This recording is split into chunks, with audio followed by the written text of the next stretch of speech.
So I'm going to start having a go at removing the ceiling lining today. So as you can see, there's sort of carpet stuck to the ceiling on both sides, and then up the middle there's sort of a mixture of plasticky sort of stuff and a bit of vinyl. There's a few lights, LED lights running up the centre that the previous owner had connected to a separate battery, not the bus battery. So I've disconnected those, so that should be fairly easy to remove them. And get the wiring out of the way. And I think these things here that you can see are speakers, so we'll be pulling them out as well. When I get a bit further towards the back of the bus, you can see these two things here on the side. So there's this one here, and then there's one on the other side. I'm not 100% sure what they are, but above where they are on the roof outside the bus, there looks like some sort of air vent cover. So I suspect they were part of the original bus heating. They've got wires, but they're actually not connected now. So that's the job for today. I think I'm going to have to start, first of all, just taking this inner seal off the roof hatch here, so I can get, there's some little rivets holding this stuff in that are underneath this. See, there's a few rivets underneath that, so we'll pull that off first, try and get to these. I'm not looking forward to drilling out all the rivets and things that are holding this ceiling in, but it's got to be done because I need to be able to see what condition the roof frame is in.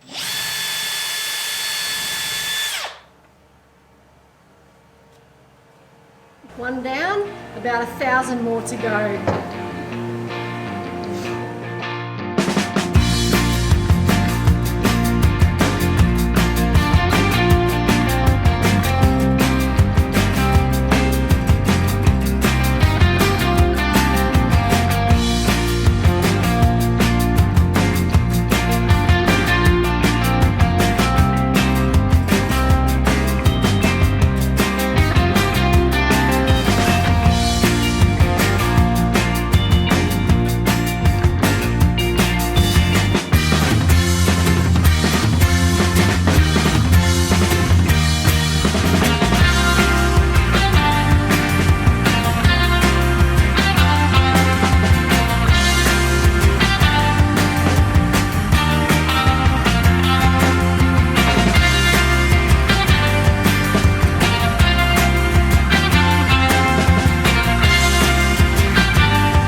So I've managed to get most of the carpet off along one side of the ceiling.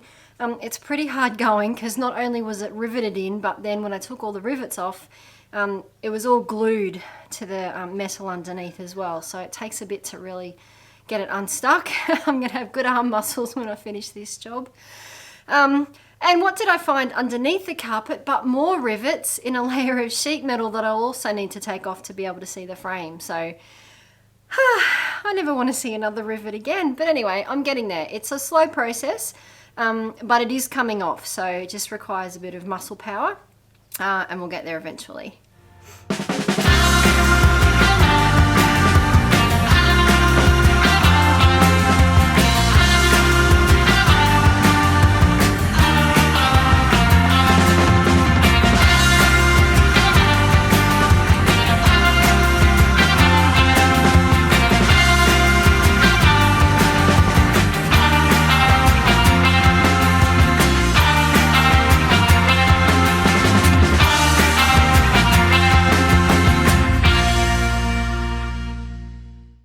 I'm going to be taking out this insulation as well. A lot of people use this as insulation in their motorhomes, but one of the problems with it is that it can actually hold and trap moisture.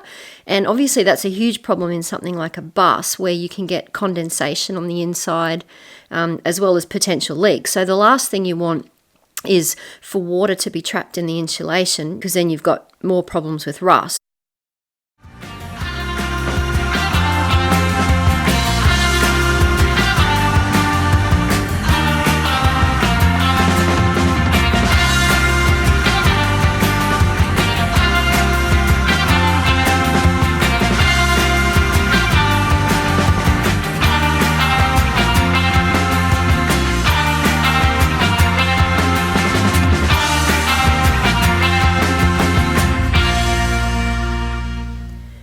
So I'm back in the bus today and I'm going to try and finish stripping the ceiling.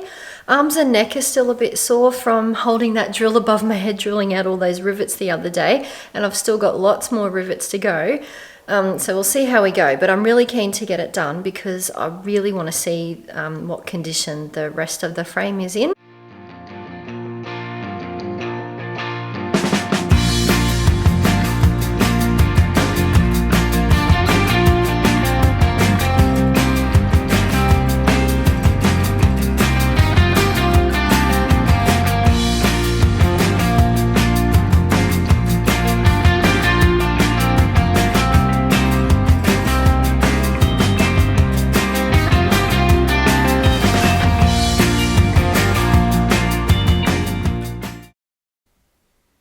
So I managed to get the fiberglass and the Laminex panels that were running down the centre of the ceiling off, and I got rid of all that old insulation that was underneath.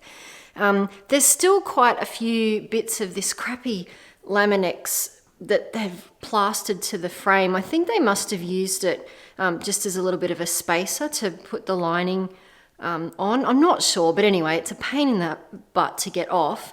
And it's probably going to need a bit of grinding and something. But anyway, I'm not worrying about that too much at the moment. My main goal was just to be able to see the condition of the ceiling frame. So I managed to get those centre panels off and most of the carpet that was glued to these pieces of sheet metal that are running down the sides of the bus. I started trying to remove this metal, and I thought I'd start with a piece that's at the back here that's a bit shorter than the others, because I thought that might be easiest to get off. And so I drilled out the rivets that were along the edge, but even after removing them, it's still well and truly firmly stuck to the frame. So I was a bit hesitant to sort of force that and pull it off. And I've since been told by someone that I should probably leave that on anyway, as it could be acting as like a strengthening piece for the roof frame. So for now I've left that on because it's just too hard to get off, and I don't want to, sort of make a bigger mess of things. I also tried to remove one of these vents or heating elements, whatever they were, and that proved really hard to get off as well. I took the mesh cover off that was on the front, and I'll see if I can show you the inside. It does look like some sort of air duct or vent, because those two holes you can see there are actually visible from the outside of the bus, and that's daylight coming through. So it's some sort of vent they've got in the roof. I took some rivets off out of here and tried to get this inset piece out, but it's stuck on there with silicone. And I got a little magnet to test different parts of this and discovered that some of it's actually fiberglass and looks like it might actually be attached to the fiberglass roof on the outside of the bus. So I didn't want to mess around with that too much. Again, I need to get a better idea of how all that's connected before I go and start pulling pieces off. And if I'm leaving this metal on for now, there's not much I can do about that in terms of seeing behind it anyway.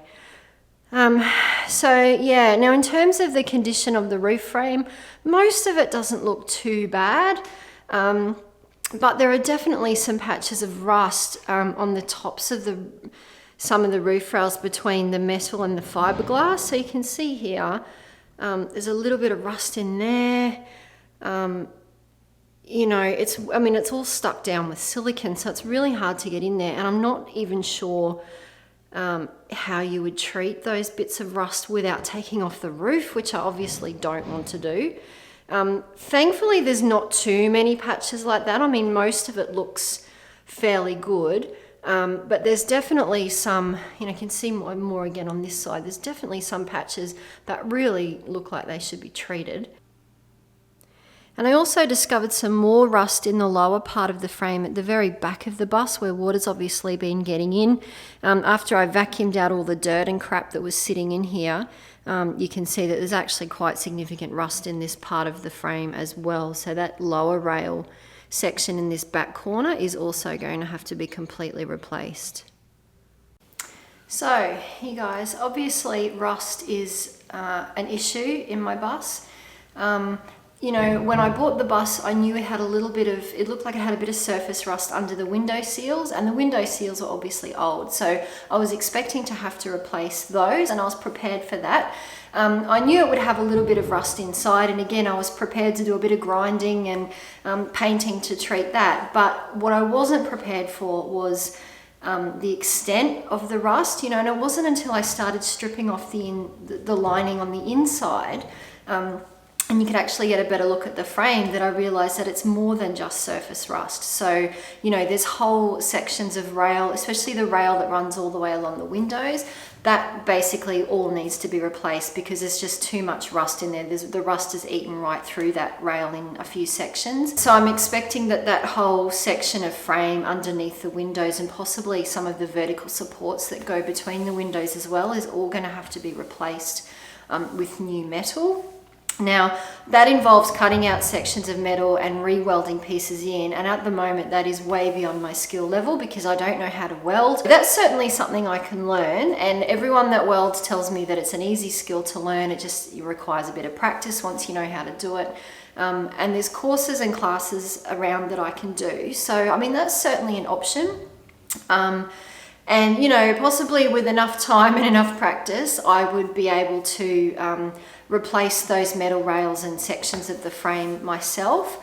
But what I'm not at all confident about is the fact that once the frame's repaired, you have to put a whole new, what they call a skin on the outside of the bus. So a big piece of sheet metal or aluminium composite panel, whatever you're going to use.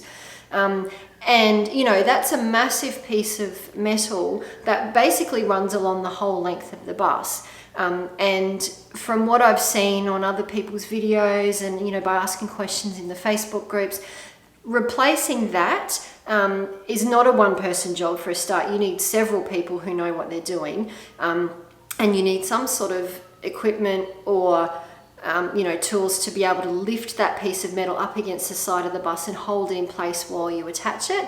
I'm not set up at all for that kind of thing. And I'm just not confident at all that, even if I could lift it up there and attach it, that I would be able to do that well enough that, at the end of it, it would have no leaks. It would be 100% watertight, And obviously that's what I'm most concerned about. If I'm going to fix this frame, I want to do it properly so that there are no leaks and, I can be confident that I can go ahead and build the rest of the bus and, water's not going to get in down the track.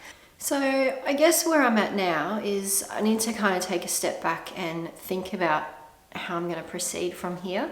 I mean, my options are, one, to try and fix the frame myself, learn how to weld, do the welding myself, maybe get some help from people when it comes to putting the sheet metal back on the outside. Maybe I can do that myself if I get enough help from people that have done it before. The other option is to pay, professional coach repairers and builders to do it for me. Obviously, that's going to cost thousands of dollars, and that will mean that, I have very little money left over to finish the actual build. So, I would have to spend a lot more time saving extra money. It's going to be a lot longer before I can get on the road. But having said that, if I try to do it myself, obviously it's going to take a long time. So whichever way I go there, it's going to be a lot longer than I expected before I can get on the road permanently. And I guess the third option is, to sell the bus and cut my losses and try and find another one that doesn't have as much rust. I'm not sure I have any confidence in being able to do that. I mean, as I said, I have a very limited budget, so, I can't afford a brand new shiny bus. That's just not possible for me. So I'm looking at buses that are 20 to 30 years old, all of which are going to have some rust. And I know people in various Facebook groups that I'm in who have spent twice as much money on the initial bus purchase compared to what I've done here, and it looked beautiful from the outside, no signs of rust. But then again, when they've started to strip the inside, they've found patches of significant rust in the frame. So there's always that risk, and there's no guarantee that if I went and bought another bus that I wouldn't have this same problem. So yeah, obviously it's not exactly going to plan as I'd hope. This is part and parcel of converting a bus, and I did say this channel was going to be an honest record. It's not all rainbows and unicorns. So yeah, I'll keep you guys up to date with what I decide, and if you have any advice, feel free to let me know in the comments below.